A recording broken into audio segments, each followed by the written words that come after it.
अस्सलाम वालेकुम नाजरीन, मैं हूँ नीलम नवाब। सबसे पहले आज की अहम खबरें। मैं हूं मुजद इकबाल, मेट्रो 7 पाकिस्तान के साथ इस वक्त मौजूद हूं सदर अलायंस के ऑफिस। हमारे साथ मौजूद है अब्दुल समद खान। आइए इनसे बात करते हैं। दरअसल मुतालबा हमारा यही था इससे पहले भी सीएम हाउस सिंध में कि 9 बजे तक किया जाए, लेकिन इस वक्त जो ग्राउंड रियलिटी है वो ये है कि गर्मी की शिद्दत की वजह से लोग जो है मार्केटों का रुख शाम में करते हैं और ज़ाहिर है 8 बजे जो है दुकानें बंद करना लोग समेटना शुरू करते हैं। उसके बाद 8:30 बजे 8:45 बजे नमाज का टाइम हो जाता है, तो यानी ग्राहक भी अफरा तफरी के आलम में होता है और दुकानदार भी।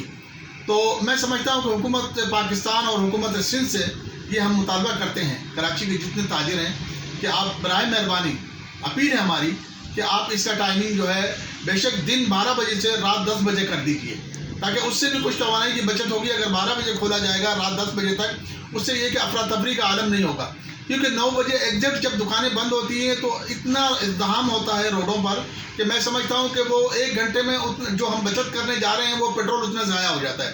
तो लिहाजा हुकूमत पाकिस्तान से और हुकूमत सिंध से अपील करते हैं कि खुदारा इसका जो टाइम, और सामने ईद भी आ रही है, तो इसका टाइम 10 बजे तक कर दीजिए, ताकि जो है पूरी कराची के जितने भी लोग हैं, ताजिर हैं, वो आपके ममनून रहेंगे।